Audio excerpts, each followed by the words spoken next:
Death is slow in the great white nothing. And 134 starved men will turn devil against you, starting with the ones you hold closest. The Terror is about a group of men who are confronting unimaginable odds of survival. We wanted to try to develop the show basically as a set of character stories.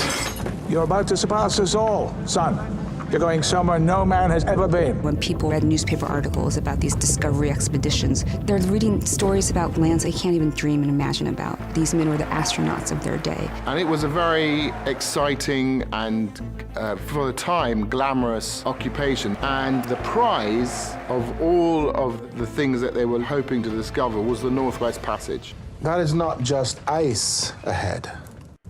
It is the pack. That is an interesting speculation. The character, Sir John Franklin, who I play, is very much a god and countryman, and he believes it's a God-given right for him to command this expedition for his glory and the glory of the country. He's very much a man of the Victorian times who believes that Victorian ingenuity, Victorian idealism will in the end push through the day. John Franklin had a kind of a mixed reputation. He had been on several failed expeditions and had garnered a reputation of being somebody everyone liked but not many people respected. He led an expedition in the Arctic before, and it went very badly wrong, and he lost about 10 or 11 men, and I think that lives with him. What a disappointment that must be to you. Simply that we're two men on two very different ships. Francis Crozier was probably, even inarguably, the best sailor of all of the potential captains for this expedition. The reason he wasn't chosen seems to be that he was Irish and that there was a kind of glass ceiling for Irishmen in the Royal Navy. He'd been on many voyages of discovery, and he'd sort of seen all the plaudits going to everybody else. So there was some feeling at the time from reading his letters that he was fed up with the situation.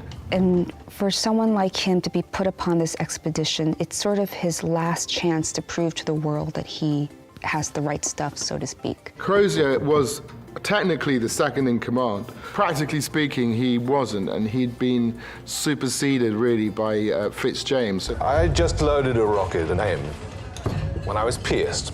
Single musket ball. Size of a cherry. Tell us about Burgett Island, why don't you, James?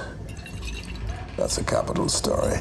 James Fitzjames is known as sort of the mystery man of the Franklin expedition. He's a bit of a star of the Navy when we meet him at the start of the story. He's climbed his way up pretty rapidly through the Navy. In fact, he's very young for a captain. He's not all that he seems, and what is revealed about him by this world, he's a fake, arguably. He's a construct. I find his journey from someone who is telling the world this is who he is versus who he knows he is underneath and having to reconcile that somehow in the middle of a disaster. I find him so fascinating. It can be surprising who can adapt, who can find room in their system of belief or in their worldview to accommodate the strange and the uncanny. Some of them rise to the occasion and open their minds, and others kind of end up paying the price of not being able to do that.